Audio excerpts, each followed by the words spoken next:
Bab ke-307. Esok harinya setelah pemakaman, suasana di rumah Grandma Mary masih terasa berat. Semua orang masih berduka dan tak ada satupun yang tersenyum. Rumah besar yang biasanya hangat dengan canda tawa, kini menjadi sangat sepi dan aku merasa seperti asing di rumah ini. Bibi Ashley dan Om Adnan tak keluar sama sekali dari kamarnya. Begitu juga dengan Daddy dan Mami yang belum menampakkan diri sejak usai syalat subuh. Aku duduk di sofa ruang keluarga. Lily dan Alia sedang duduk berdua menonton film kartun yang biasanya membuat mereka tertawa. Tapi kali ini keduanya sama-sama bungkam. Elker sibuk dengan ponselnya, memainkan game tanpa ekspresi. Pamait dan Susdian juga tak nampak, sepertinya mereka pergi untuk berbelanja bersama Grandma Mary. Aku sendiri tak ada kegiatan. Aku tak memiliki gairah untuk melakukan ini dan itu. Aku menoleh pada Lily dan Alia yang masih menonton film. Aku harus mencairkan suasana dan membuat mereka ceria kembali. Melihat wajah Lily dan Alia yang murung, aku berusaha mencairkan suasana. Hey, guys. Gimana kalau kita keluar dan jalan-jalan? Sekarang lagi musim gugur, pasti pemandangannya indah untuk dinikmati. Kataku dengan semangat. Berusaha menyebarkan semangat pada mereka juga. Tapi sayang, tak ada satupun yang merespon perkataanku. Mereka seolah tak peduli walaupun aku bicara. Aku membuang nafas kasar. Apa yang harus aku lakukan agar mereka bisa ceria? Hei, teman-teman.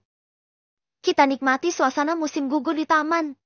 Kita gak akan bisa menikmati musim gugur lagi setelah kita balik ke Indonesia. Ujarku lagi. Kali ini mereka menoleh padaku dan menatapku.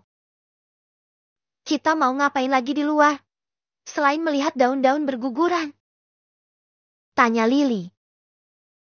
Kita ngapain aja? Beli makanan atau jalan-jalan supaya gak terlalu membosankan? Jawabku. Alia dan Lily saling tatap, seakan meminta jawaban satu sama lain. Ya udah, yuk kita pergi. Ujar Lily sambil berdiri. Alia ikut berdiri, begitu juga dengan Alger. Aku juga ikut. Ucap Alger. Aku tersenyum melihat mereka bangkit dari duduknya. Kami mengambil jaket tebal masing-masing dan mengenai izin. Ya, hati-hati dan jangan pulang sore. Sahut Teddy. Oke. Kami melangkah keluar dari rumah Grandma, berjalan kaki beriringan. Di luar, angin musim gugur berhembus lembut, membawa aroma daun kering yang jatuh. Kami melangkah menyusuri jalan setapak yang dikelilingi pepohonan yang mulai menguning dan memerah. Daun-daun yang berguguran menciptakan karpet warna-warni di tanah, memberi kami perasaan seakan berjalan di atas lukisan. Suara gemerisik daun di bawah kaki kami menambah keindahan suasana. Setelah beberapa menit berjalan, kami sampai di sebuah taman kecil yang indah, khas musim gugur di London. Di sana, dedaunan berwarna oranye, kuning, dan merah tampak berkilau di bawah sinar matahari. Pohon maple yang megah dengan daun merah menyala menambah keindahan pemandangan. Aku mengajak mereka duduk di bangku taman yang dikelilingi kebun bunga musim gugur yang penuh warna. Ini adalah waktu yang tepat untuk menikmati keindahan alam. Ujarku sambil menarik napas dalam-dalam. Udara segar dan sejuk membuat kami merasa hidup kembali. Kak, kenapa kakak gak video call sama Kak Safina? Dia pasti pengen tahu seperti apa suasana musim gugur di London. Lily seakan mengingatkan aku tentang Safina. Ya, sejak aku pergi dari rumah menuju London, sekalipun aku belum mengabari Safina tentang diriku di London. Aku melupakan tentangnya, karena aku terlalu berduka atas kematian Grandpa Wilson. Aku mengeluarkan ponselku, memeriksa aplikasi chat untuk tahu apakah Safina menghubungiku atau tidak. Shit! Umpatku saat melihat ada banyak sekali chat dari Safina yang tidak aku baca. Darren, kamu sudah sampai? Darren, apa kamu sudah sampai? Darren, bagaimana dengan suasana di sana? Darren, kenapa nggak balas chat aku? Darren, kamu marah? Apa aku mengganggu? Baiklah, aku minta maaf kalau ganggu kamu. Bunyi beberapa pesan dari Safina yang tidak aku bukan sama sekali sejak kemarin. Dari kata-katanya, Safina tampak cemas karena aku tak memberi. Aku menunggu dengan cemas saat sudah tersambung dengan nomornya, tetapi Safina lama sekali menerimanya. Apakah dia benar-benar marah? Namun, tak lama kemudian Safina menerima panggilan video dariku. Aku tersenyum senang. Kulihat wajah Safina di layar ponselku. Dia memakai handuk sebagai ganti jilbabnya. Tampaknya dia baru habis mandi atau semacamnya. Hai, Len. Sapanya ramah seperti biasa. Hai. Balasku kaku. Ada apa kamu video call? Gak boleh. Aku balik bertanya dengan agak kesal. Safina terkekeh. Bukan gak boleh. Cuma aneh aja soalnya gak biasanya seorang Dan Abraham mau video call sama aku. Hehehe. Ya ampun, dia pikir aku tak akan berubah. Gue cuma pengen mastiin. Kalau lu gak marah ke gue gara-gara gue gak balas chat dari lu. Jelasku. Padahal, lebih dari itu aku rindu padanya. Enggak kok. Ngapain aku harus marah sama kamu? Aku cuma khawatir aja sih. Takut banget kamu down di situ. I'm fine. Jawabku. Baguslah. Jangan sedih terus ya. Aku gak suka Jason Junior sedih. Hehehe. Aku tersenyum. Tersipu dengan perkataannya. Lu, lagi apa? Tanyaku basa-basi. Aku baru selesai mandi, makanya tadi agak lama angkatnya. Aku buru-buru terima panggilan dari kamu. Soalnya aku benar-benar pengen tahu kabar kamu. Aku memperhatikan wajah Safina. Wajah cantiknya yang putih bersih itu masih sedikit basah. Kecantikan alaminya terpancar jelas di layar ponselku. Apakah dia bidadari berwujud manusia? Kenapa dia sangat cantik? Dulu, saat kecil dia tak secantik ini dan dia juga menyebalkan karena cengeng. Tapi, sekarang aku malah tergila-gila dengan kecantikan sepupuku sendiri. Len. Aku tersentak saat Safina memanggilku. Aku melamun karenanya. Ya? Sahutku gugup. Kamu kok kenapa? Apa yang terjadi? Ucapku. Safina menoleh, matanya menatapku namun tatapan matanya sayu. Dia tampak akan menangis. Gue kangen. Ucapku tiba-tiba. Safina tampak terkejut dengan ungkapanku. Kini dia menatapku dengan tatapan tak percaya. Kangen? Tanyanya. Iya, kangen sama lu. Soalnya gak ada yang cerewet. Jawabku bercanda. Safina tersenyum dengan menutup mulutnya. Dia kembali ceria dan aku senang.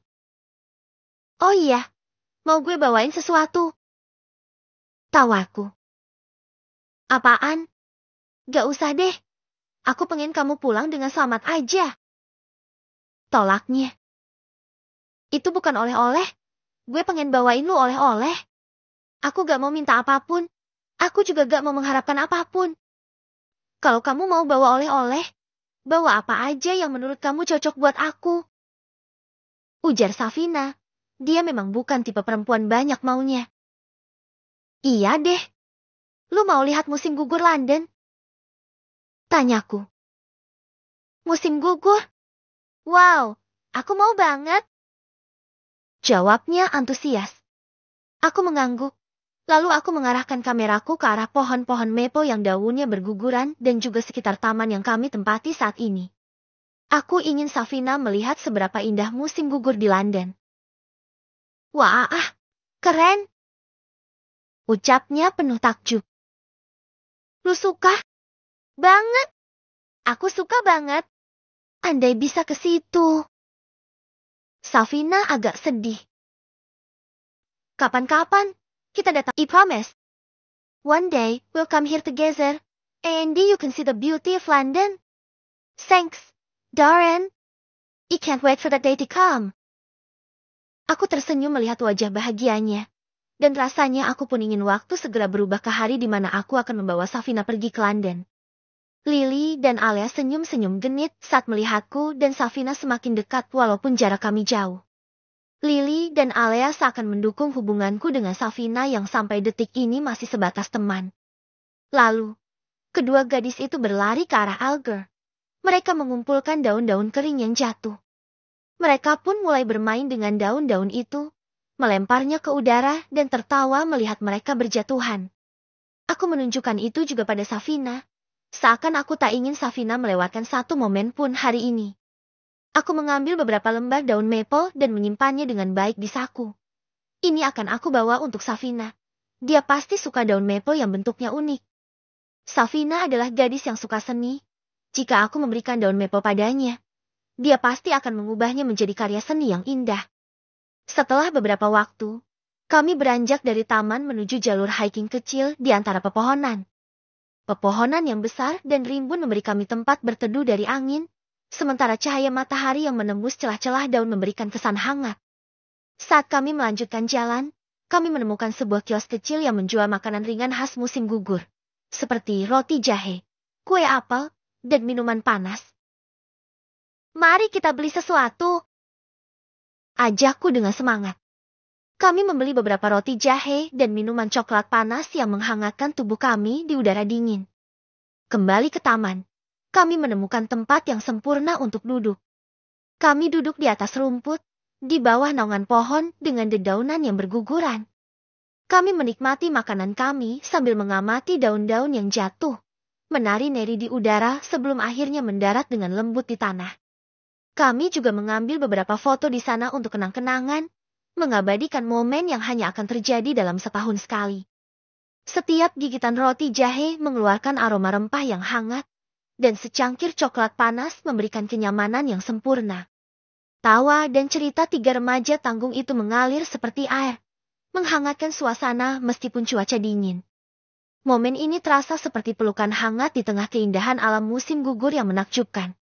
Saat hari mulai menjelang sore, kami duduk sejenak di tepi sungai kecil yang mengalir di dekat jalur hiking.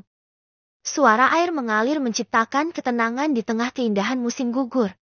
Dengan suasana yang hangat, kami tahu bahwa meskipun ada kesedihan, masih ada banyak hal indah yang bisa dinikmati bersama. Hari itu, di tengah warna-warni daun dan suara alam, kami belajar untuk merayakan hidup dan mengingat kembali kebahagiaan yang pernah ada. Notas visual Darren, Lily, Alea dan Alger di bab ini sudah diupload di IG @lisdarustandi.